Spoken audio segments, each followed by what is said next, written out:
नमस्कार। आज हम बात कर रहे हैं ऑपरेशन मिडनाइट हैमर पर। हमारे पास एक विश्लेषण है ऑपरेशन मिडनाइट हैमर, ईरान पर अमेरिकी हमला शीर्षक से। तो आज हम इसी की गहराई में जाएंगे, समझेंगे कि भाई हुआ क्या, क्या नतीजा निकला और इसके क्या मायने हो सकते हैं।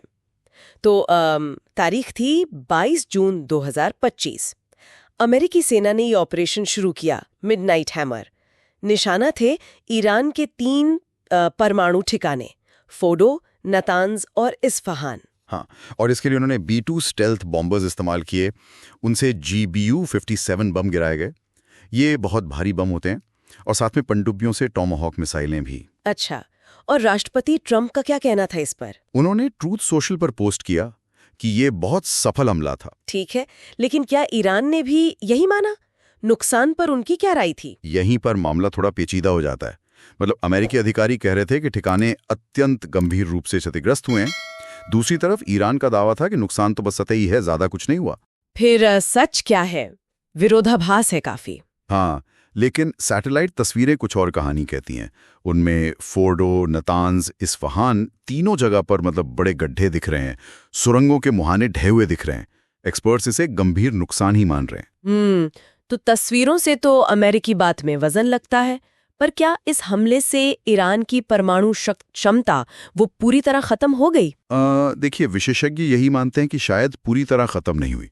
झटका जरूर लगा है, काफी बड़ा झटका, लेकिन ये कहना कि सब खत्म हो गया वो शायद सही नहीं होगा। और एक संभावना ये भी है जो काफी अहम है कि हमले से पहले ही ईरान ने अपना जो समृद्ध यूरेनियम था वो शायद कहीं और शिफ्ट कर दिया हो। अच्छा, ये भी मुमकिन है।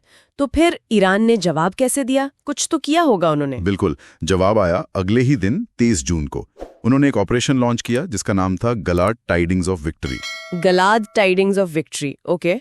इसमें क्या किया उन्होंने? इसके तहत उन्होंने कतर में जो अमेरिकी ठिकाना है अल उदीद एयरबेस, उस पर मिसाइलें दागीं। रिपोर्ट्स के मुताबिक करीब 6 से 19 मिसाइलें। अल उदीद बेस पर? वो तो बहुत बड़ा बेस है। तो क्या कोई नुकसान हुआ वहां, कोई हताहत? नहीं, अच्छी बात ये रही कि कतर और अमेरिकी एयर डिफेंस सिस्टम्स ने उन सभी मिसाइलों को हवा में ही मार गिराया। तो कोई जानी नुकसान नहीं, कोई माली नुकसान नहीं, सब सुरक्षित रहा। कमाल है, मतलब इतनी मिसाइलें और कोई नुकसान नहीं। इस पर ट्रंप का क्या रिएक्शन था? क्या उन्होंने इसे भी सफलता बताया? उन्होंने इस ईरानी प्रतिक्रिया को बहुत कमजोर कहा, एक तरह से प्रतीकात्मक बताया। और एक दिलचस्प बात यह भी कही कि ईरान ने हमले से पहले अमेरिका को चेतावनी दे दी थी।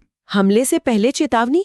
तो क्या ये बस एक दिखावा था कि देखो हमने जवाब दे दिया? हो सकता है, या शायद वो ये दिखाना चाहते थे कि हम जवाब दे सकते हैं, पर अभी लड़ाई को और बढ़ाना नहीं चाहते। कौन जाने। इसी दौरान डिप्लोमेटिक लेवल पर भी कुछ सुगबुगाहट हुई। अच्छा, क्या हुआ? खबरें आई कि ईरान, इजराइल और अमेरिका के बीच एक अस्थायी संघर्ष विराम की योजना पर बात हो रही है। हालांकि ईरान ने शर्त रखी कि पहले इजरायली हमले रोकें। लेकिन पहले भी तो बातचीत हुई थी, शायद ओमान और रोम में। हाँ बिल्कुल, इसी साल अप्रैल मई में वो बातचीत नाकाम हो गई थी क्योंकि ईरान अपना परमाणु संवर्धन रोकने को तैयार नहीं हुआ था।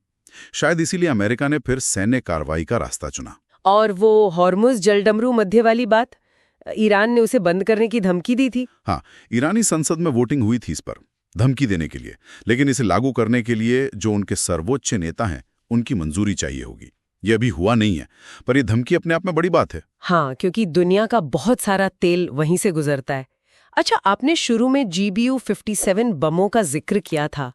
उनका क्या रोल था इस मिशन में? वो इतने खास क्यों थे? ये बहुत महत्वपूर्ण पॉइंट है। देखिए, इस ऑपरेशन में पहली बार एक साथ 14 GBU-57 बम इस्तेमाल हुए हैं। 14। इनको मैसिव ऑर्डिनेंस पेनिट्रेटर कहते हैं, मतलब बंकर बस्टर, जमीन के बहुत नीचे तक जाकर भेदने वाले। हर बम का वजन सोचिए 30,000 पाउंड। 30,000 पाउंड? बाप रे। हाँ, तो इनका इस्तेमाल यह दिखाता है कि निशाना वो ठिकाने थे जो बहुत गहरे बने हुए थे, जमीन के नीचे मजबूत सुरंगों में, जैसे फोर्डो का प्लांट है। और इन्हें ले जाने वाले B-2 बॉम्बर्स ने भी करीब 7,000 मील की उड़ान भरी थी। बहुत लंबा मिशन था ये। वाकई। तो क्या ये सब ईरान में सत्ता बदलने के लिए था? अमेरिकी रणनीति क्या लगती है? जो स्रोत हैं उनके हिसाब से ऐसा नहीं लगता। रणनीति शायद नियंत्रण की ज्यादा है, मतलब ईरान पर दबाव डालना ताकि वो बातचीत की मेज पर वापस आए, अपने परमाणु कार्यक्रम पर लगाम लगाए। शासन परिवर्तन का लक्ष्य नहीं दिखता। और बाकी देशों का क्या रुख रहा? इजराइल, संयुक्त राष्ट्र? इजराइल ने तो ऑपरेशन का पुरजोर समर्थन किया, जाहिर है। वहीं संयुक्त राष्ट्र और IAEA यानी अंतर्राष्ट्रीय परमाणु ऊर्जा एजेंसी, उन्होंने चिंता जताई क्योंकि वो परमाणु कार्यक्रमों की निगरानी करते हैं। और बाजारों का क्या हाल रहा? तेल वगैरह? मिला जुला असर का। तेल की कीमतें शुरू में उछली करीब 7%, लेकिन फिर नीचे आ गई। अमेरिकी डिफेंस कंपनियों के शेयर, साइबर सुरक्षा कंपनियों के शेयर, वो चढ़ गए। और एक और दिलचस्प बात, बिटकॉइन की कीमत भी बढ़ी। अच्छा, बिटकॉइन भी?